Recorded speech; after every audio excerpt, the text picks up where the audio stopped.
அறம்நாடு channel பெருமையுடன் வழங்கும் senior journalist Umapathi fans meet. இயக்குனர் நடிகர் பாக்யராஜ், இயக்குனர் நடிகர் அமீர், சேலம் ஆர் தமிழ்செல்வன் மற்றும் பல பிரபலங்கள் கலந்து கொள்ளும் விழா. நாள் மார்ச் 7 வெள்ளிக்கிழமை மாலை 5 மணி முதல் இரவு 10 மணி வரை. இடம் Ambika Empire 3 star hotel, Vadapalani, Chennai. Limited seeds தான் இருக்கு, உடனே புக் பண்ணுங்க. Booking contact 6383515655. பஃபர் டின்னரோட டீடைல்டா பல விஷயத்தை பேச போறோம். புக் பண்ணிட்டு நேர்ல வாங்க, நிறைய பேசலாம்.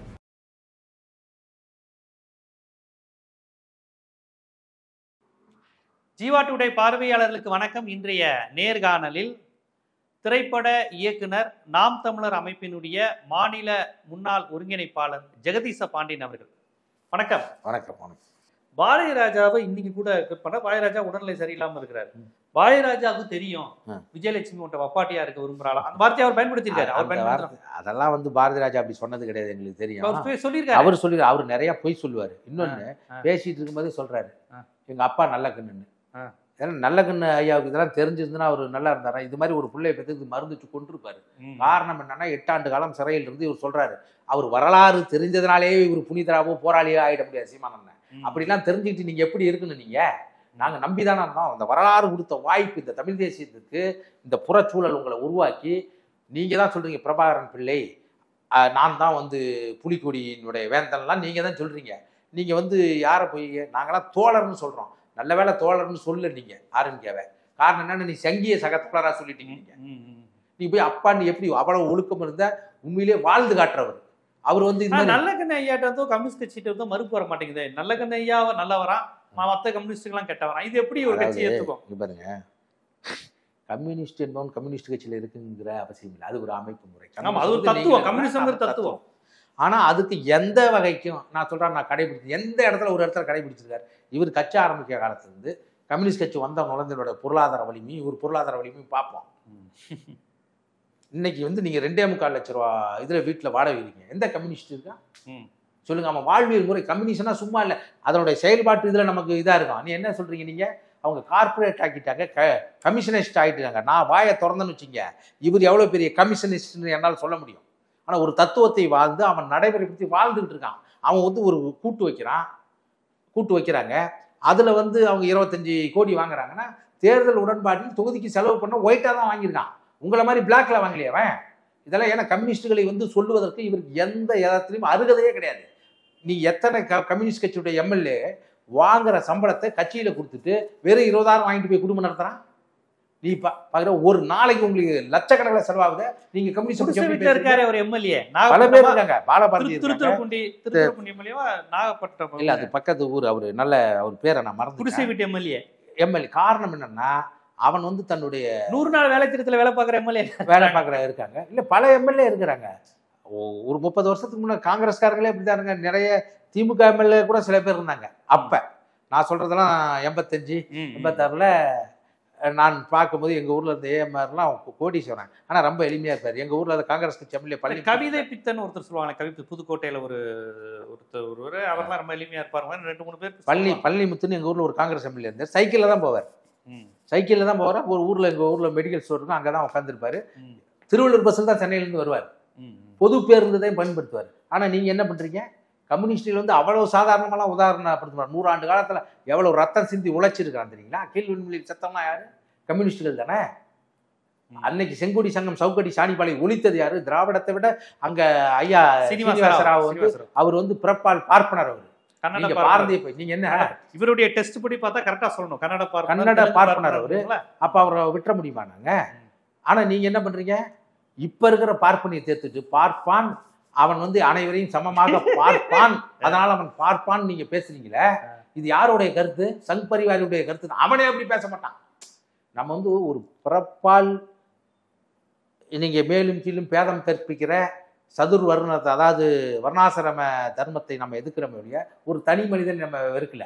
சூரியநாராயண சாஸ்திரியார் பரிதிநாராயண கலைஞரை பார்த்துக்கிட்ட பார்ப்பனர். அதெல்லாம் வந்து நீங்க இந்த வாழ்ந்துகிற காலத்தில் யாராவது ஒருத்தர் முற்போக்காக சிந்திச்சு தான் ஆக வேண்டும். அதுக்காக ஒட்டுமொத்த இனத்தையே நீ கணக்கு போட்ட முடியாது.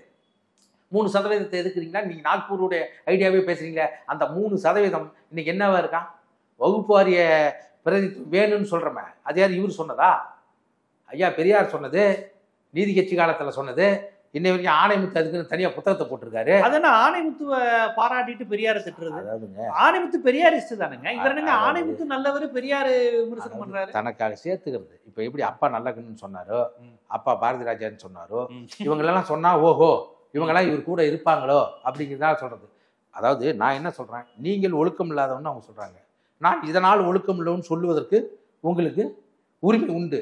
நீ ஒழுக்கமா இல்ல, அவன் ஒழுக்கமா இல்ல, இவன் ஒழுக்கமா இல்ல, அதனால நான் ஒழுக்கமா இருக்க மாட்டேன்னா அவர்களெல்லாம் பிரபாகரனை தலைவராக ஏற்றுக்கொண்டவர் இல்லையே. இந்த உலகத்திலிருந்து மிகப்பெரிய ஒழுக்கமானவன், மது மாது இல்லாமல் ஒரு இராணுவத்தை கட்டமைத்து இறுதி காலம் வரை தன் உயிரை குடும்பத்தை அதற்காக தியாகம் பண்ண ஒரு பெரும் மாவீரன் பிரபாகரன். அவருடைய கொள்கையை உள்வாங்கிட்டு இருக்கிற நீங்க ஒழுக்கமா இருக்கணும்னு அதுதான் சொல்லுது ஒழிய, அவன் ஒழுக்கமா இருக்கான் இவன் ஒழுக்கமா இல்லாத போட்டா எனக்கு என்ன இருக்கு? அதெல்லாம் ஒழுக்கம் இல்லாத உன் பின்னாடி திரண்டு வந்தவன்லாம் யாரு? திமுக காரன் வீட்டில் இருக்க பிள்ளை, கம்யூனிஸ்ட்காரன் வீட்டு பிள்ளை, பெரியாரிஸ்ட் பிள்ளை, அம்பேத்கரிஸ்ட் பிள்ளை தானே அவன் பின்னாடி வந்தான். அவங்கெல்லாம் கொண்டு போய் நீங்க எங்க நிறுத்திருக்கிறீங்க?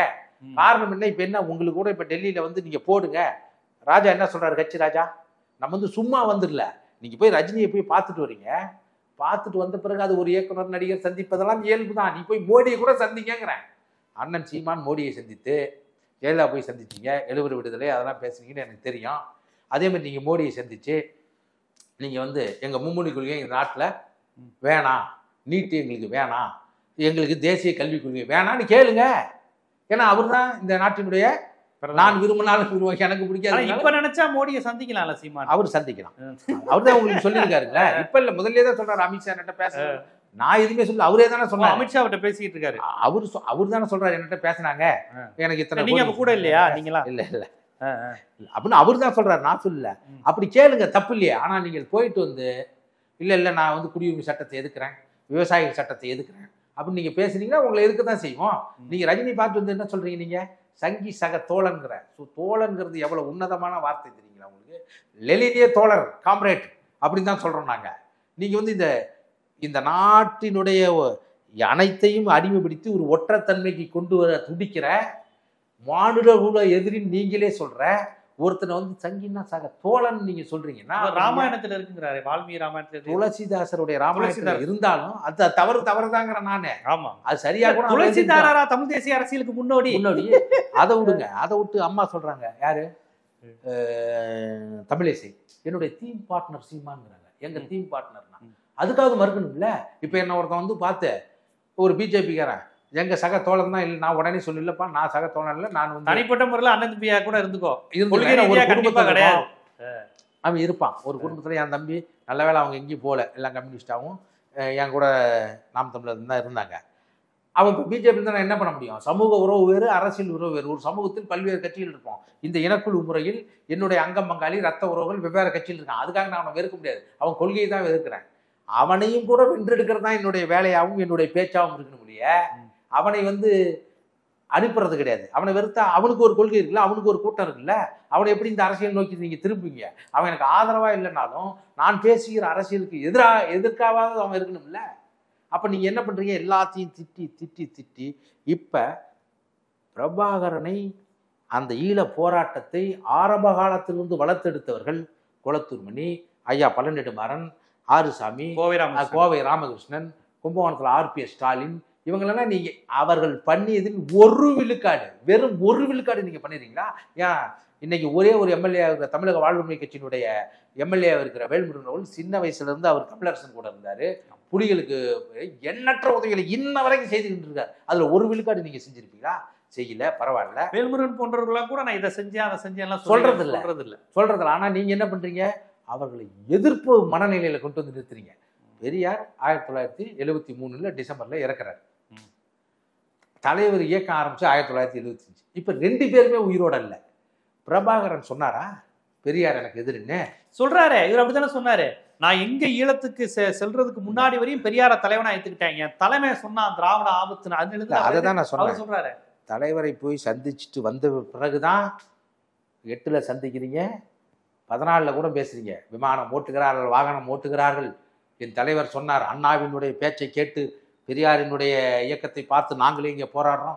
அங்கே வளர்ந்த மண்ணில் நீங்கள் ஒன்றும் போராட முடியாது. 8 வருஷம் கழிச்சு பேசுறீங்களா? நானா சொன்னேன்? அப்போ மாற்றி மாற்றி செய்ய உங்களுக்கு மேல் நம்பிக்கையா? ஆனால் இப்படி வச்சுக்கலாம். பெரியார் பிரபாகரனை சந்திப்பதற்கு முன் பின்னு ஒரு வாழ்க்கை இருக்கிற மாதிரி சங்கிகளை சந்திப்பதற்கு முன் பின்னு இவருக்கு ஒரு வாழ்க்கை இருக்கு. அது இப்ப எல்லாத்துக்கும் தெரிஞ்சிச்சு. அதனாலதான் தமிழ்நாட்டில இருந்து சுயமரியாதை உள்ள தமிழ் தேசியம் உண்மையிலேயே வளர வேண்டும் என்று நினைப்பவர்கள் கட்சியிலிருந்து விலகிட்டே இருக்கிறாங்க. காரணம் என்னன்னா, இதுக்கு நம்ம வரல. நம்ம பெரியாரையும் பிரபாகரையும் எதிரெதிராக நிறுத்ததுக்குள்ள அப்படி நின்று எதிராக நிறுத்தி இந்த தமிழக மண்ணில் அரசியல் நடத்தவே முடியாது. ஏன்னா நீங்க இப்ப ஐயா மணியரசன் ஐயா இருக்காரு, திமுக இருந்தாரு, மார்க்சிஸ்ட் இருந்தாரு, அப்புறம் தமிழ் தேசியத்துக்கு வந்து சேர்ந்தாரு. கம்யூனிஸ்ட் இருந்தார் தியாகர்னா, அப்புறம் இப்ப தமிழ் தேசியத்துக்கு வந்து சேர்ந்திருக்காரு.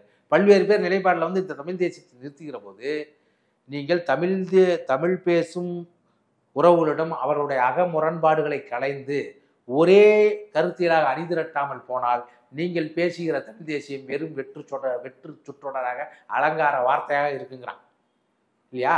நீங்க அப்ப அவனை அணிதிரத்தக்கூடிய கருத்தியலை உள்ள வச்சு பேசணும் இல்லையா? வெறுப்பு அரசியலை வெளித்து ஒரு கும்பல் வச்சுக்கிட்டு நீங்க அந்த இப்ப இந்த விஜயலட்சுமி விஷயத்துல கூட பேசலாம். இன்னும் 15 வருஷமா எனக்கு குடும்பம் இல்லையா, என்னெல்லாம் இப்படி திட்டுறாங்களே எல்லாம் பேசுறீங்க, சரிதான், ஒவ்வொரு மணிதான். ஆனா இதுவே இப்பயாவது விஜயலட்சுமி உங்களை எதிரியாக எடுத்து கருத்து வச்சு பேசுது. அது சில வார்த்தைகள்லாம் அப்போ விட்டுச்சு, தேவையா பயன்லாம் கூட பேசிடுச்சு. அது தவறான வார்த்தை தான். அப்படி வந்து யாரையுமே பேசக்கூடாது என்னுடைய கருத்து. ஆனா நீங்க அண்ணன் சீமான் அவர்கள் உங்க கூடயே தூங்கி எந்திரிச்சு, உங்க கூடயே படிச்சு சாப்பிட்டு கூடயே இந்த இயக்கத்துல பயணப்பட்டவர்கள் வெளியே போனா நீங்க என்ன சொல்லி எழுதி வைக்கிறீங்க? எங்களை என்ன சொல்லி எழுதி வைக்கிறீங்க? நாங்க தமிழர்களாக இருந்தாலும் மாற்று மொழியாக என் குடும்பத்தை, என் மனைவியை, என் பிள்ளைகளை கேவலமா சொல்லி எழுதி வைக்கிறீங்களே நீங்க. அப்ப நீங்க எந்த மாதிரியான ஒரு ஆளு? விஜயலட்சுமி பிரபாகரன் தேசியத்தை ஏத்துக்கல, தமிழ் தேசியத்தை ஏத்துக்கல, அது கருத்தை உள்வாங்கல. அது நீங்க ஏமாத்துறீங்களா இல்லையான்னு கோர்ட்டு முடிவு பண்ணும். நான் வந்து காவல்துறையிட அது காலம் முடிவு பண்ணும்.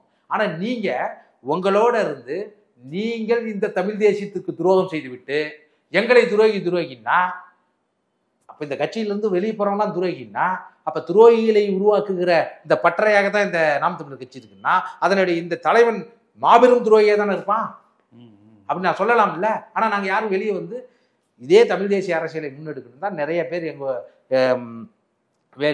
வேலூர், கிருஷ்ணகிரி, சேலம் இதெல்லாம் அவங்க நினைச்சிருந்தா வேற எங்கேயாவது போயிருந்தலாம். தமிழக வாழ்வுரிமை கட்சியில சேர்ந்துருக்காங்க. தமிழர் ஒருங்கிணைப்பு இயக்கத்தில் இருந்தவங்கலாம் தமிழக வாழ்வுரிமை கட்சி. அப்ப தமிழ் தேசியத்துக்கு ஒன்றும் பேட்டன் ரைட்ஸ் கிடையாது சீமான் அவர்கள். அவர் ஒற்றையாள் கிடையாது. எப்படி சங்வா பரிவாருக்கு பல அமைப்புகள் இருக்குதோ அதுபோது தமிழ் தேசியத்துக்கு இருந்தாதான் அது வெல்ல முடியும். அப்பதான் ஒருத்தன் வீழும் போது ஒருத்தன் பிடிப்பான். நீங்க மட்டுமே வச்சுட்டு என்ன பண்றீங்க? இணைக்கிறதுக்கு பதிலாக எல்லாம் தமிழர்களுக்குள்ளே பிரிக்கிறீங்களே. நீங்க என்ன பண்றீங்க? பிரபாகரன்னா அதாவது இதுல பேசுறீங்க, எதுல ஈரோடு இடைத்தேர்தல்ல வெங்காயமா பிரபாகரன் கொடுத்த வெடிகுண்டான்னு கேட்குறீங்க. இன்னைக்கு தோத்துருச்சு, நாம் தமிழர் தோத்துருச்சிங்க. ஆனா திமுககாரங்க யாராவது பேசுனாங்களா?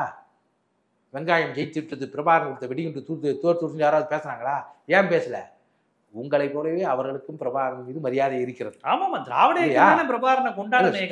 அவங்க அறிவு. ஆனா உங்களை மாதிரி பேசி நீங்க என்ன வைக்கிறீங்க? நீங்க என்ன மனநிலை? நீ உங்களுடைய தோல்வியை பிரபாகரனுடைய தோல்வியாக நீங்கள் கட்டமைக்கிறீர்கள்.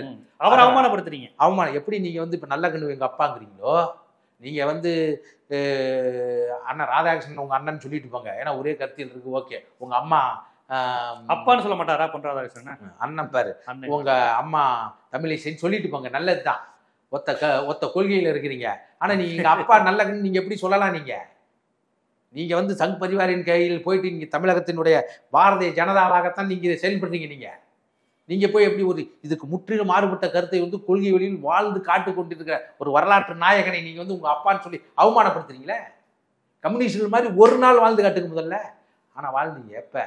இந்த கட்சி ஆரம்பிப்பதற்கு முன்பாக பெரியார் பணியினை போட்டுக்கிட்டு, சேகோரா பணியினை போட்டுக்கிட்டு, நாம ரோட்லையும் வீட்லையும் படுத்து சாப்பாட்டுகளை தூங்கும் போது கூட கொள்கை பிடிப்பா இருந்தீங்க. ஆனா உங்களுக்கான பொருளாதாரம் மேம்பட்ட பிறகு இன்றைக்கு வேறொரு பழக்கம் வந்த பொருளாதாரம் சொல்லும் போது ஒரு கடுமையான விமர்சனம் வருது. இந்த திரள் நிதியின் மூலமாக நிறைய சம்பாதிச்சுட்டா இருக்காங்க. அது நீங்க கூடவே இருந்திருக்கீங்க, உங்களுக்கு எல்லாம் தெரியுமா? எல்லாரும் அப்படி சொல்றாங்க. எல்லா விஷயத்தையும் நம்ம வந்து அவர் முரண்பட்டார் என்பதற்காக ஒரு கட்சியும் ஒரு அமைப்பையும் நம்ம குறை சொல்லக்கூடாது. திரள் நிதிங்கிறது அப்பப்ப போராட்டத்துக்கு அப்பப்ப தேர்தல் நிற்கும் போது வரும் ஒழிய அதை வைத்து அவருக்கெல்லாம் தனியாகவே வரும், அது வேற. திரள் நிதி என்பது அந்தந்த நேரத்தில் அந்தந்த தேர்தலையோ இல்லை இப்போ ஒரு ஒக்கி புயல் வருதோ அந்த நிவாரணத்துக்கு தான் சரியா இருக்கும் ஒழிய அது அதனால் இவர் பொருளாதாரத்தை சேர்த்து விட்டார். இவருக்கான பொருளாதார மேம்பாடு எப்படி வந்தது? அது அவருக்கு தான் கேட்கணும். அது தேவைப்படும் போது ஒரு நாள் நம்ம வந்து அது தனியாவே பேசலாம். ஏன் காரணம் என்னன்னா, ஏன் கம்யூனிஸ்டுகளை சொல்லும் போது எனக்கு கோவம் வருதுன்னா, நீங்க வீட்டுல 4 பேர் இருக்கீங்க, 2 பையன், எங்கள் அண்ணி, நீங்களும் இருக்கீங்க. ஆனால் 5 கார் வச்சுருக்கிறீங்க. எந்த கம்யூனிஸ்ட் வச்சுருக்கிறான்? நீங்கள் வேணால் சொல்லலாம், உதாரணத்துக்கு சுப்ராயன் வச்சுருக்காருன்னு. அவர்லாம் வசதியான ஆள். நீங்கள் வந்து மோகன் குமாரமங்கலம் கம்யூனிஸ்டாக இருந்துச்சுன்னா அவர்லாம் முதலமைச்சருடைய பையன், சுப்ராயனுடைய பையன். அவர் காங்கிரஸ்காரர் பல்வேறு வழக்கத்தில் இல்லை, மோகன் குமாரமங்கலம் வந்து கம்யூனிஸ்ட், சுப்ராயன் வந்து நீதி கட்சி வந்து அவங்களால வரவாக்க அடிப்படை தொழிற்சங்கவாதி அவங்கெல்லாம் இப்போ சுப்ராயன் ஊருக்காரங்க பணக்காரர் கோயம்புத்தூரில். அதனால சொல்கிறேன், அவங்க வச்சுக்கலான்னு சொல்லலாம். நீங்கள் வந்து எல்லாத்தையும் சொல்லக்கூடாது இல்லை.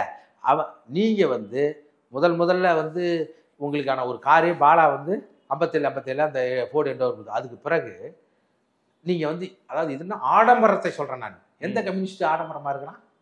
பாலபாரதி இருக்காங்களா? இல்லை முத்தரசன் கூட எனக்கு அந்த கட்சியில் நடக்கிற முரண்பாட்டில் புரியாத வழியா அவர் ஆடம்பரம் இருக்காரா? சி மகேந்திரன் இருக்காரா? இல்லை இப்போ இருக்க ஐயா பே சண்முகம் முதல் முறையாக எனக்கு தெரிஞ்சு தமிழ்நாட்டில் ஒரு ஆதி தமிழர்னு நினைக்கிறேன். அவர் நான் ஒரு கட்சி வாச்சாத்தி கொடுமைக்காக தொடர்ந்து போற காலத்தில் அவர் இப்படி தான் இருக்காரா? ஒரு நாடக கோஷ்டியை கருப்பு உடையை போட்டுக்கிட்டு 20 பேரை சுற்றி கூப்பிட்டுங்களா? அது என்ன செலவு? 5 வாகனம் வச்சுருக்கிறீங்க. அது எத்தனை வேலைக்காரர் இருக்கான் தெரியுங்களா? 17 பேர் இருக்கான். யாருன்னு பேர் வரைக்கும் எனக்கு சொல்ல முடியும்.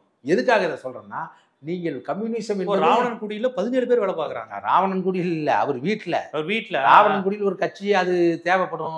மீடியா இருக்குது, அறிக்கை கொடுக்கணும், அது கொடுக்கணும், அதுக்காக தேவைப்படும். சொந்த வீட்டுக்கு நீங்கள் அவ்வளோ பேரை வச்சுருக்கிறீங்களே, நீங்கள் ஒரு நாள் கம்யூனிஸ்டாக வாழ்ந்து பாருங்க.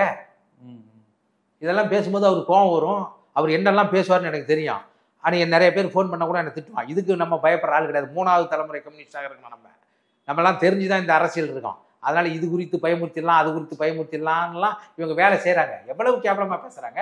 அப்போ எங்கே போகுது? உங்களுக்கு ஒன்று வந்தால் இது. ஆனால் உங்கள் வீட்டு குடும்பத்தை, உங்கள் மனைவியை, உங்கள் அம்மாவை திட்டியதற்காக சேலத்தில் திட்டியவனை நாங்கள் சண்டை போட்டு நாங்கள் வழக்கு வாங்கி வச்சுருக்கோம் 6 லட்ச ரூபா செலவு பண்ணி. ஆனால் எங்கள் வீட்டு பிள்ளைகளை வந்து நீங்கள் எங்கள் கூட படுத்திருந்த அண்ணன் தம்பியாக இருந்தவனே திட்டு வைக்கிறீங்களே, இது என்ன மாதிரியான அரசு? இப்போ இந்நேரம் உங்களை வந்து மாற்றி முடிக்கணும்னு சொல்லியிருப்பாங்க. ஐயோ, பல தடவை சொல்லிட்டேன். நான் என்ன கேட்குறேன், அதை தான் நான் சொல்கிறேன். நான் இன்ன வரைக்கும் சொல்கிறேன், உங்கள்கிட்டையும் சொல்கிறேன், யார்கிட்டையும் சொல்கிறேன். அவருக்கு தெரியும் எனக்கு சீட்டு கொடுக்கும்போதே என்ன சமூகம்னு அவருக்கு தெரியும். நான் கள்ளக்குறிச்சியில் நின்னேன். வேற ஒருத்தர் தான் நிற்க வைக்கும் போது, என் சமூகத்தை சேர்ந்த வேட்பாளர் கொடுக்கும்போது அவங்க சொல்லுங்க, அதுக்கு ஜெகதீசனே நிற்க வைக்கலாங்கும் போது, ஐயோ நான் வந்தேன்னா அவனுக்கு பேசினா மட்டும் போதும், எல்லா வேலையும் போட்டுக்கலான்னு தான் அவர் கொடுத்தாரு. நான் திருப்பி எனக்கு சாதி சான்றிதழ் வாங்குவதை தவிர நான் எந்த காலத்திலையும் நான் என் சாதி சொன்னதே கிடையாது. அது சீமானுக்கு நான் நாம் தமிழ் கேட்கறது அவ்வளவுதான். ஆமா, ஏன்னா எங்க ஊர்லயே அப்படிதான் இருப்போம். எங்க ஆள் எங்க அப்பா சொன்னாரா நான் கம்யூனிஸ்ட்காரன்னு நினைப்பேன். அவர் நம்ப ஆள்றா இந்த சண்டைன்னா கம்யூனிஸ்ட் பெரியாரிஸ்டும் உண்டு. ஆமா, அவங்க நம்ம ஆட்கள் தான் போலயே, நம்ம உணர்வாளர்கள் போலயே அப்படிதான் பேசுவோம். ஆனா இவருக்கு வந்து என்னன்னா இப்ப நம்ம எல்லாம் ஒரு சாதி தான். காரணம் என்னன்னா அப்படிலாம் இருந்தது இல்லை அவரு. இப்ப கொஞ்சம் புகழடைய அவர்களுடைய சமூகத்தினுடைய ஆட்கள் வரும், தவறு கிடையாது.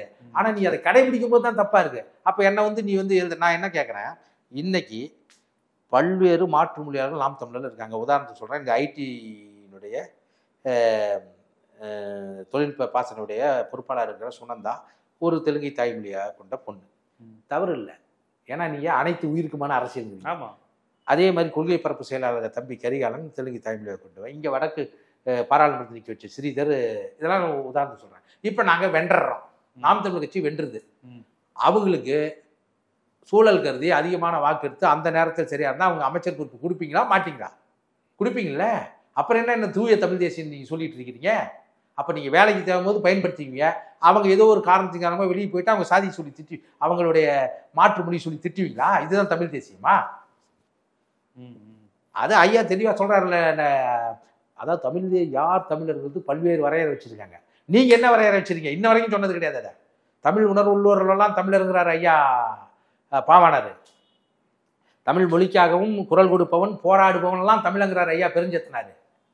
நலங்கிள்ளி ஒரு வரையறை சொல்றாரு. 1956 முன் மொழி சொன்னது. அவர் வந்து என்ன சொல்றாருன்னா தமிழ் மக்கள்ங்கிறார், தமிழர்னு சொல்ல. தமிழ் மக்கள் அவர்களுக்கு ஆள்வதற்கும் உரிமை இருக்குன்னு அவர் சொல்றாரு. நீங்க என்ன சொல்றீங்க? யார் தமிழர்னா இந்து மாதிரியே சொல்றீங்க. இந்திய அரசியலமைப்புல இந்து யார் முஸ்லீம் இல்லையோ பார்சி அந்த மாதிரி யார் இவன்லயே அவன்லயே தமிழர்னா சிரிப்பா இல்லையா? நீ ஒரு வரையறை சொல்லு, சரியா தப்போ? உன் கூட இணக்கமா இருந்து கட்டி புரண்டு தூங்குனா காரணம் என்ன சொல்றேன்னா, நீங்க நான் அதை சொல்லவே கூடாதுன்னு தான் இது வரைக்கும் அதை நான் தவிர்த்துக்கிட்டே வரேன். நீங்களே சொல்லிக்க முடியாத. நீங்க திருமணம் பண்ணது எங்க இருந்து பண்ணிடுறீங்க? அப்ப நான் என்ன சொல்றேன், மொழியில் இங்க இல்ல பிரச்சனை, உன் உணர்வில் பிரச்சனை. தமிழர் யாரு? தமிழர் தான் யாரு? ப. சிதம்பரம் என்னை பொறுத்த வரைக்கும். அதுக்காக அவர் ஆளை விடுவானா விட முடியாது. ஏன்னா என்ன அங்க அழிக்க இவர் வரையறையின்படியே வந்து சுப்பிரமணிய சாமியே தமிழர் தானே, தமிழர் தான், தமிழர் தானே, அவங்களை நம்ம ஏத்துக்க முடியுமா? தமிழர் தானே இவர் வரையறையின்படி சொல்லுங்க, நம்ம ஏத்துக்க முடியுமா? ஒரு காலம் ஏத்துக்க முடியாது. தமிழ் தேசியம் அது அல்ல அப்படிங்கிறதான் எங்க கருத்து. அப்ப நீங்க ஒரு நடிகையோட பழகுனீங்க, திருமணமே கூட நடந்துட்டுங்க, ஏன் நடந்துட்டோம், விவாகரத்து இயல்பு தானே, பேசி தீர்த்து கொள்வது தானே. இதுக்கு நீங்க என்ன கொண்டு வந்து நிற்கிறீங்க? ஐயோ திராவிடம். இந்த வழக்கு எதனால வந்தது? சீமான் அண்ணன் போட்ட வழக்குலால தான் இந்த வழக்கே வந்தது. அப்ப எங்க இங்க வந்து திமுக வந்தது? தள்ளுபடி செய்யுங்கிற மாதிரி வழக்கு போடுறதுல அந்த இது அது இளந்திரையன் அந்த நீதிபதி எடுத்து இது விசாரிக்க வேண்டிய முகாந்திரம் உள்ள வழக்கு தான். 12 வாரங்களுக்குள் நீங்க இதை சொல்லுங்கன்னு சொல்லுது. அப்ப அது காவல்துறை என்ன செய்யும்? நீங்க என்ன பண்ணீங்க? காவல்துறை அங்க போய் அந்த பிரேமின்ராஜுங்கிற ஆய்வாளர் நடந்துகிட்டு இருந்தது அத்துமீறல் தான். என்ன என் பார்வையில் ஒரு அது எவன் நடக்குதுன்னா அதுக்கு தூண்டுகோல்ல எங்க அண்ணி வழக்கறிஞர் அவங்க கதவை திறந்த உடனே அவங்க வந்து வாங்க உட்காருங்க என்ன பிரச்சனைன்னு கேட்டிருந்தா ஒரு வழக்கறிஞர் ஈஸியாக அந்த பிரச்சனையை ஹேண்டில் பண்ணுறீங்களா? அவங்க சரியாக தான் இருந்தாங்க. அவரை கொண்டு வந்து அவங்கள நம்ம பேட்டி கொடுக்க வைக்கிறேன்னு வச்சு நான் படிக்கிறதுக்கு தான் கிழிச்சிட்டு வர சொன்னேன் அப்படின்னு சொன்னா மக்கள் எப்படி நம்புவான்? பேசிக்கா அவங்க லேமேனுக்கே தெரியும். ஆனா அது அவன் கிழிச்சது அப்படி கிழிக்கல, கிழிக்கிறது தெரிஞ்சிடுறாரு. நான் என்ன சொல்றேன், அவங்க சரியா தான் இருந்தாங்க. அவங்களுக்கு கொடுத்த ஐடியா யாரு கொடுத்தா? நீங்க ஏன் மக்கள் நம்ப மாட்டான்? அப்ப நீங்க இன்னொரு சொல்ற கருத்தும் நீங்க இந்த சொல்ற பொய்யால் நம்பாத விட்டுருவான். அப்ப என்ன ஆகுது? போய் காவல்துறை அவர்களை வந்து அடிச்சதெல்லாம் மிகப்பெரிய தவறு தாங்க. இதுல வச்சுட்டு ஒரு அரசு அராஜகத்தை அதெல்லாம் வன்மையாக கண்டிக்கக்கூடிய விஷயம் தான். ஆனா அதுக்கு நிகராக நீங்க என்ன பண்ணீங்க? காவல்துறைக்கு வர்றதுக்கு ஒரு உன்னதமான லட்சியத்தை ஏற்றுக்கொண்டு தமிழீழமும் இங்கே தமிழ் தேசிய கருத்திலும் வெல்ல வேண்டும் என்று அணிதிரண்ட இந்த மக்களை உங்களுடைய தனிப்பட்ட சுய லாபத்துக்காக 1000 பேரை கூட்டி வச்சிருக்கீங்களே, இது எவ்வளவு பெரியது? இது ஏன் வெளியே தெரியணுமா? நீங்க அமைதியா வந்திருந்தா இந்த பிரச்சனையே முடிஞ்சிருக்குமே, விசாரிச்சுட்டு போலாமே. போயிட்டு வந்து நீங்க எப்படி நடந்துக்கிட்டீங்களா? என்ன பேட்டி கொடுக்குறீங்க நீங்க? இதெல்லாம் வந்து பிரபாகரனுடைய பிள்ளைன்னு சொல்லிட்டு இருக்கேன். நீங்க பேசுற பேச்சாது. நான் என்ன 16 வயசுக்கு வந்து குச்சி கட்டிட்டு இருக்க பொண்ணை தூக்கிட்டு போய் கெடுத்தனா அப்படின்னு சொன்னா இதையெல்லாம் வந்து அது அநாகரிகமான பேச்சு. என்ன அநாகரிகமான பேச்சு? கடைசியில் அந்த பொண்ணை இப்போ வந்து சொல்றீங்க பாலியல் தொழிலாளி. ஒரு தலைவன் பாதிக்கப்பட்ட பக்கத்தில் தான் நிற்கணும். அது தவறு தான். அந்த அம்மா இதுக்கு முன்னே பேசுனதெல்லாம், இவரை மரியாதை குறைவாக பேசுனதான் தவறு தான், கண்டிக்க வேண்டியது. அதே மாதிரி தான் நீங்க பேசுனதும். கல்லூரி பெண்ணா நான் தூக்கிட்டு போய் கற்பழிச்சுட்டேன்னா கல்லூரி முடிச்சுட்டு வேலையில் இருக்க பெண்ணை தூக்கிட்டு போய் நீங்க வன்புணர்வு செய்யலாமா? அது கேட்டால் என் தங்கச்சிங்க பொறுத்ததுன்னா வேற உன் பின்னாடி இருக்கிற பெண்கள்லாம் முகம் சுழித்து கொண்டு தான் அடையாளப்பட்டு போட்டு இந்த கட்சியில வெளியே எங்க போறதுன்னு தெரியாத சகித்து கொண்டு இருக்கிறார்கள். அதுக்காக நீங்க என்ன வேணாலும் பேசுவீங்களா? பாலியல் தொழில் வீரப்பன் மகள்லாம் சமீப காலமாக தானே இருக்கிறாங்க. அதாவதுங்க அந்த வீரப்பன் பொண்ணு வந்து இப்போதான் வந்தாங்க 24 தேர்தலுக்கு. அது கூட்டிகிட்டு வந்தது அங்கே ஒரு பள்ளிக்கூடம் நடத்துகிறாங்க. ஒரு குழந்தைகள் மாற்றுத்திறனாளி குழந்தைகளை வச்சுட்டு பள்ளிக்கூடம் நடத்துகிறாங்க. அந்த பள்ளிக்கூடத்தில் ஒரு சின்ன பிரச்சனை, அதை தீர்த்து வைங்கன்னு அங்கே இருக்க மண்டல செயலாளர் கரு பிரபாகரன் அவர்கிட்ட வந்தது. அவர் பேசி இங்கே கூட்டிகிட்டு வந்தார், இந்த கட்சியில் நிற்க வச்சார். அவங்க வந்து நாங்கள் எதிர்பார்த்த அளவுக்கு வேலையே செய்யல. அவங்க வர்றது லேட்டாக வர்றது, அவங்களுக்கான அத்தனை வசதியும் பண்ணி கொடுத்துக்கூடாது. அவங்க வந்து சொல்கிறாங்க எங்கள் அப்பா வலிச்சிட்டிங்க, இப்போ எங்கள் சித்தப்பா வலிக்குன்னா அவங்களை திட்டமிட்டு இதில் தருமபுரியில் கலந்தாய்வு இருந்தாங்களே விமான டிக்கெட் போட்டு இங்கே கூப்பிட்டு வராங்க. எதுக்கு? இது மாதிரிலாம் பேச சொல்லி வச்சு. உண்மையிலேயே வீரப்பன் உயிரோடு இருந்தால் சீமானை சுட்டு கொண்டிருப்பார் அவர். ஏன்னா வச்சாத்தியிலேயே அங்கேயும் பெண்களை வந்து சாமியா கும்பிட்ற, அப்படி மீசை அப்படின்னுட்டு சாமின்னு பெண்களை கும்பிட்றவர். இந்த மாதிரியான அவர் மேலே நிரூபிக்கப்படல குற்றச்சாட்டு சொல்ற ஒரு உதாரணத்துக்கு, சீமானா சீமான இல்லை, இந்த மாதிரி பாலியல் குற்றச்சாட்டு சாட்டுனா சுட்டு கொண்டிருப்பாரு. இந்த மாதிரிலாம் பேசிட்டு இருக்க மாட்டாரு. இது என்ன மாதிரியான ஒரு அரசியல்? அவ்வளோ பேர்த்த நீங்க இரவு கூட்டிட்டு வந்து இதை பேசி அது சாதாரணமா பண்ணிட்டு போற பிரச்சனை இல்லையா? அப்ப எதை நோக்கி போகுது இந்த அரசியலுங்கிறது ஒண்ணு இருக்குல்ல. இன்னைக்கு சொல்றீங்க பாலியல் தொழிலாளி, ஒருவர் பாலியல் தொழில் செய்ய முடியுமா? பாலியல் தொழிலாளிவா நீங்க பொண்டாட்டின்னு பேசுனீங்க. நீங்க நாங்க சொல்லல எதுவுமே வீடியோவில் இருக்கா இல்லையா? ஒரே 2 கேள்வி தான் வருது. உங்களிடம் வரும்போதே அவர் பாலியல் தொழிலாளியா, இல்லை உங்களால் கைவிடப்பட்ட பிறகு அவர் பாலியல் தொழிலாக மாறினாரா? இப்படி சொல்லாமா ஒரு பொண்ணு? அதான் ஜி நாகராஜன் ஒன்று சொல்றாரு, இது ரொம்ப முக்கியமான கருத்து. அடுத்து வருபவன் ஆனா அலியா, அதாவது அவர் வார்த்தையில கிழவனா, குரூரமானவனா, இல்லை சமாதானமானவனா, யாராக இருந்தாலும் அவனிடம் தன்னை ஒப்படைத்து கொண்டு அந்த பெண் சரணாகதி அடைகிற போது ஒரு தெய்வம்சம் மிக்கவளாக மாறுகிறாள். இதை வந்து சமூகத்திற்கு அப்பப்போ நிரூபிக்கப்படுகிற ஏற்றத்தாழ்வுகளை மதிப்பீடுகளை ஏற்றுக்கொள்ளாதவனுக்குத்தான் அது தெரியும்.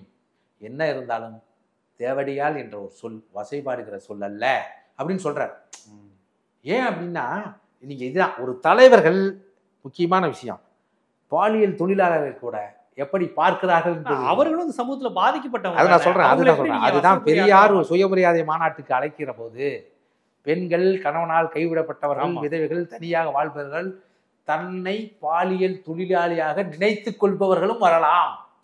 அவர் சொல்லல, நீங்கள் நினைத்துக் கொள்பவர்களும் வரலாம். யாரையும் சொல்ல நீ அதை தொழில் பண்றேன்னு. ஏமா நீ அப்படி ஒரு ஃபீலிங் இருந்தா நீங்களும் அதான் சொல்றேன். அதனாலதான் ஒரு பெரியார் நம்ம சொல்றோம். எல்லா இடத்துலயும் முரண்பாடு இருக்கு சொல்றேன். அதே மாதிரி மகாத்மா பூலே ஏன் அவன் மகாத்மாவை ஆவறான், புரட்சியாளன் ஆவறான்? கணவனால் கைவிடப்பட்ட பெண்கள், அதுவும் ஒரு பிராமண பெண் சாகிற போது அவர் தற்கொலை பண்ணிக்க முயற்சி பண்ணும்போது அவர் காப்பாற்றுறாரு. யாருன்னு கேட்கும்போது நான் கர்ப்பமா இருக்கேன், என் கணவர் இறந்துட்டாரு, இது யாருக்கு நான் சொல்ல முடியும் அப்படிங்கும்போது கூட்டு வைத்து அந்த குழந்தையை பெற்று அவனுக்கு யஸ்வந்த் என்று பெயரை வைத்து அவனை மருத்துவராக்கி அழகு பார்த்தவர் மகாத்மா பூலே. நீங்க பாதிக்கப்படலன்னா கூட அதே என்ன ஹோசிமின் என்ன பண்ணாரு? பாலியல் தொழிலாளர்களை அமெரிக்காவுக்கு எதிராக வியட்நாமுடைய போருக்கு பாலியல் தொழிலாளர் படை என்றே ஒன்று வைத்திருந்தார். நீ தொழில் செய்யறதுனால அவங்களை நீங்க கேவலமா பார்க்க முடியும். எதுவுமே இல்லை. இந்த ஆணாதிக்க சமூகத்தில் தன் உடல் மட்டும் உடமையாக இருக்கிற போது விருப்பம் இருக்கோ இல்லையோ இதை நீ பயன்படுத்தி கொள்ளுன்னு அவனுக்கு விருப்பம் இல்லாத கூட அந்த உணர்ச்சிகளை சுரண்டுகிறது ஆணாதிக்க சமூகம் வைத்த பேர் தான் தேவடியால் விபச்சாரியல் தான். அதை நீங்க ஒரு தலைவன் பிரபாகரன் பேரை சொல்கிற நீங்க பயன்படுத்தலாமா? சொல்றாரு லெலினும் கிளாரா ஜெட்கின்னும் பேசிக்கிறாங்க. புரட்சி வந்த பார்த்து இந்த புரட்சியை பாதுகாப்பதில் பெண்களும் ஆண்களும் இளம் பெண்களும் பாலியல் வேட்கையில் அவங்க டிஸ்கஷன் அதுதான் நடக்குது. மாலை நேர படிப்புகள் அதுதாங்கும் போது அவர் சொல்றார், ஒரு ஆணோ பெண்ணோ காதலிப்பதனால் எந்த பிரச்சனையும் இல்லை. அதன் மூலமாக ஒரு கரு உண்டாக்கப்பட்டு இருவரில் ஒருவர் அதற்கு பொறுப்பேற்காத போதுதான் அது சமூக உறவாகிறது. காதல் என்பது அன்றைய கால புரட்சிகர இயக்கத்தில் இதயத்தின் விடுதலை என்பதாக இருந்தது. முதலாளித்துவத்தின் இடையில் காதல் என்பது தசையின் விடுதலையாக இருக்குதுங்கிறான். எல்லாத்துலயும் நீங்க மார்க்சியத்தை ஏன் கொண்டு வந்தோம்னா அது எல்லாரும் கலாச்சாரம் முதலாளித்துவம் வந்ததுக்கு அப்புறம் எல்லாத்துமே இருக்கு. அந்த முதலாளித்துவ அழுக்குப்படுத்த சகதியில் வரக்கூடிய இச்சை மிகுந்ததுங்கிறாரு. அது சும்மாலாம் இல்லை, எல்லாத்துக்கும் இருக்கு. அதே தலைவர்கிட்டயே அந்த பிரச்சனை வந்துருக்குது. நீங்க புலிகள் அன்னைக்கு திருமணம் தடை செய்யப்பட்ட போது அதன் மூலமா கரு உண்டாகப்பட்டு தண்டனை கொடுத்துருக்காங்க. அப்பா ஆண்டன் பாலசிங்கம் அப்படி இருக்க முடியாது, இதெல்லாம் இயற்கை நீதி. அவர்கள் திருமணம் செய்தால் கூட அவர்களுடைய கொண்ட கொள்கையில் போகாத அளவுக்கு நம்ம வகுப்படுத்த அவர்களுக்கு திருமணம் செய்ய வேண்டும் என்று சொல்லி திருமணம் செய்து கொண்ட பல புலிகள் இருக்கிறாங்க இல்லையா? ஆனா நீங்க இப்படி ஒரு வார்த்தையை பயன்படுத்துறீங்க. அவங்க என்ன வேணாம்னு சொல்லிட்டோம், அவங்க சாதாரண சிவிலியன் மனுஷி. ஆனா நீங்க தான் தலைவன் சொல்றீங்க. அப்ப அதை நடந்து போறது. இன்னும் ஒரு முக்கியமான ஒரு வரலாற்று தகவலை சொல்றேன். அந்த பாலியல் தொழில் இல்லை வேறு ஆண்களோடு உறவு கொள்வது எதற்கு பயன்படுவது என்பதை பொறுத்து தான் அந்த செயல் புனிதமா தவறான் இருக்கணும். ஆங்கில அமெரிக்க இராணுவங்கள் வியட்நாமில் போராடி கொண்டிருக்கும் போது அவர்கள் இச்சை வேட்கையில் ரொம்ப நாள் இருக்கும்போது அவர்களிடம் நெருங்கி பழகி அந்த அமெரிக்க இராணுவ வீரனை அவன் உடலுறவு கொள்வது கொள்கிறாளே அந்த செயல் புரட்சியா இல்லையா? இதே இது நெப்போலியன் போரணப்பட்டு, அதாவது பிரெஞ்சினுடைய மாவீரன் நான் சொல்லப்படுற நெப்போலியனுடைய வாழ்க்கையில் அவங்க அம்மாவுக்கு நடந்தது. லெட்டிசியா அவங்க அம்மா பேர். அவங்க அங்கிருந்த கர்சன் பிரபுவோட உறவு உண்டு. தன் பையன் ஒரு பிரபுக்களுடைய குடும்பம்னு சொல்லி ஒரு கடிதத்தை வாங்கி கொடுத்துட்றாங்க. அந்த கடிதம் தான் அவன் ராயல் இராணுவத்தில் போய் சேர்றதுக்கான காரணமாக இருந்தது. அப்போ ஒருத்தர் கேட்குறாங்க, நீங்கள் இது மாதிரி வச்சு தவறான உறவு இல்லையா, தவறு இல்லையா, அது விபச்சாரமாக கருதப்படுமா? அப்போ சொல்கிறாங்க, நான் ஒழுக்கமானவளாக இருந்து என் பிள்ளையினுடைய எதிர்காலம் வளர்ச்சியுறாது இருப்பதை விட நான் என் ஒழுக்கத்தை சற்று தளர்த்தி கொண்டு அவனுடைய வாழ்வுடைய எதிர்காலம் வளமாக்குவதற்கு நான் என்னை விட்டு கொடுத்தேன் என்பது பெருமை இல்லையான்னு அந்த அம்மா சொல்லுது. எவ்வளோ பெரிய, அதாவது இது அப்புறம், ஆனால் அந்த செயல் எங்கே தீர்மானிக்குதுன்னு ஒன்று இல்லையா? அப்படி இருக்கும்போது நீங்கள் சாதாரணமாக சொல்லிட்டு போறீங்க. நீங்கள் அது உங்களோட படுத்துது இல்லை இது வருது அது தண்டனை வருதெல்லாம் வேற. ஒரு பெண்ணை 50 விழுக்காடு ஏன் நமக்கு இந்த கோபம் வருதுன்னா, வேற கட்சியில் இருக்க இப்போ பாரதிய ஜனதாவில் இருக்கிற கட்சி ராஜாவோ அண்ணாமலையோ இல்லை ராகவனோ பெண்களை பற்றி தவறாக பேசினா நம்ம கோபமே பண்ண மாட்டோம். காரணம் என்ன? அவங்கள் கொண்டிருக்கிற வலதுசாரி கொள்கை பெண்ணை அடிமைத்தனமாகவும் பெண்ணை செத்தால் உடன்கட்டை ஏறுவதையும் இது மாதிரி மூடத்தனக்கத்துக்கு பழக்கியே தான் அது வச்சிருக்கு. அதனால நம்ம கோவம் வராது. நம்ம தான் அம்பேத்கரை படிச்சங்கிறோம், பெரியாரை படித்து மார்க்ஸ் படித்து பெண் விடுதலை இல்லையேல் மண் விடுதலை என்று உலகத்துக்கு போதித்து ஒரு பெரிய அரசு படையை கட்டி போராடிய பிரபாகரனுடைய பிள்ளை நீங்க சொல்லுகிற போதுதான் 50 விழுக்காடு பெண்களுக்கு நாம் தான் சீட்டு கொடுத்துன்னு சொல்லுகிற போதுதான் இப்படி ஒரு வார்த்தை உங்கள் வாயிலிருந்து வருவதை நாங்கள் கண்டிக்கிறோம். அப்ப நீங்க ஒரு தலைவனாக உங்களை வர்ணிச்சுக்கவே இல்லை, நீங்க வளர்த்துக்கவே இல்லை. இதுல இருந்து தப்பிச்சு போட்டதுனால ஒன்றும் இல்லை. நீங்க பெரியாரை எதுக்குறீங்க, அதன் மூலியமா பிரபாகரன் எதுக்குறீங்க. நீங்க எதுக்கல, அந்த செயல் என்ன ஆகுது? நீங்க பெரியார் திட்டுற மாதிரி பெரியார் இஷ்டங்கெல்லாம் பிரபாகரன் திட்டு நீங்க விரும்புறீங்க. ஆனா அவங்க அதை செய்யல. ஆனா பிஜேபிக்காரர் என்ன பண்றான், உங்களை பெரியாரை திட்ட வைத்து பிரபாகரனையும் எதிர்க்க வைக்கிறான். ஆமா, 2 பேரையும் அசிங்கப்படுத்தணும். அதுதான் நாங்க கோவப்பட்டு வெளியே வரோம். இன்னைக்கு என்னாச்சு, இங்க வழக்குல சொல்றாங்க, அது எந்த அளவுக்கு உண்மைன்னு தெரியல. நீங்க சுப்ரீம் கோர்ட்ல போடுங்க, வழக்கை பார்த்துக்கலாம். இந்த வழக்கின் மூலமாக நீங்கள் தண்டனை அடைய வேண்டும் என்பது என் நோக்கமே அல்ல. தயவு செய்து இந்த வழக்கை பிடித்து விட்டு, இதோட பிடித்து விட்டு, அந்த அம்மாவுக்கும் அவ என்ன சொல்றீங்க, வழக்கை 2 மாதம், மே மாதம் 5ஆம் தேதி வரைக்கும் இடைக்கால தடை, விசாரிப்பு தடை வைத்து நீங்கள் இருவரும் சமரசம் செய்து கொள்ளுங்கன்னு தான் சொல்றீங்க. ஆனா அண்ணா என்ன சொல்லி சமரசம் செய்து கொள்ள மாட்டேன்னு சொல்றீங்க. அது அவருடைய பிடிமானம், அவர் தவறே செய்யவில்லை, அது எப்படி வேணாலும் ட்ரையல் ஆகட்டும். ஆனா அது வரைக்கும் நீங்க பெண்களை இழிவாக பேசுவதை, அது திமுகவில் கனிமொழி பேசுறியா, ராசா பேசுறியா, சிவா அவங்களோட இருக்கிறாங்கிறது இல்லை. அவங்க சொல்லல, நீங்கள் ஒழுக்கமிக்கவராக கண்ணியமிக்கவராக இருக்கணும்னு ஆயிரக்கணக்கான தம்பிகள் விரும்புவதாலும், அப்படி ஒரு வாழ்ந்து காட்டிய தலைவனை நீங்கள் தலைவராக கொண்டு ஒரு கட்சியை நடத்துவதாக நீங்கள் சொல்வதாலும் நீங்கள் பெண்களை இழிவாக பேசுவதை நிறுத்தி கொள்ள வேண்டும். காரணம், தமிழருடைய மாண்பு பெண்களை போற்றுவதுதான். ஆகவே அதனால்தான் உங்களை நாங்கள் இந்த விஷயத்தில் கண்டிக்கிறோம். அண்ணன் இந்த வழக்குக்காக இல்லை, எப்போதும் பெண்களை இழிவாக மட்டமாக பேசுவதை நிறுத்தி கொள்ள வேண்டும். கண்டிப்பா. இன்ற விஜயலட்சுமி விவகாரத்திலிருந்து பாரதிய ராஜா, மணிவண்ணன், இடதுசாரி, திராவிட இயக்கம், இவருக்கு இருந்த தொடர்பு, இவர் சமீபத்தில் சங்கியாக மாறியது, அமித்ஷாவுடன் இவருக்கு இருக்கக்கூடிய தொடர்பு போன்ற பல்வேறு விஷயங்கள்ல ரொம்ப விரிவா ஒரு தனி மனித சாடலா இல்லாம கருத்தியல் ரீதியா பயணித்து இது நாங்கள் இப்படி இந்த வாதத்தை முன்வைக்கிறோம். இண்டிவிஜுவலா நீ யாரும் எனக்கு தெரியாதா அந்த மாதிரியான விவாதமா போகாம கருத்தியல் ரீதியா நாங்கள் ஏன் வேறுபட்டோம், ஏன் உங்ககிட்ட உடன்பட்டோம், இப்போ ஏன் நாங்கள் விமர்சிக்கிற இடத்துக்கு நாங்கள் போயிருக்கோம், தள்ளினது யாரு என்பதையெல்லாம் ரொம்ப விரிவா உங்க கருத்தியல் தளத்திலிருந்து ரொம்ப விரிவா முன் வச்சிங்க. இனி இந்த கருத்தியல் தளத்தில் தொடர்ந்து உங்களுடைய பொது வாழ்க்கை பயணம் தொடர அடுத்த கட்டத்துக்கு நீங்க நகர்வதற்கு நம்ம ஜீவா டுடே வாழ்த்துக்களை தெரிவிச்சுக்கிறோம். நன்றி தோழர், நன்றி.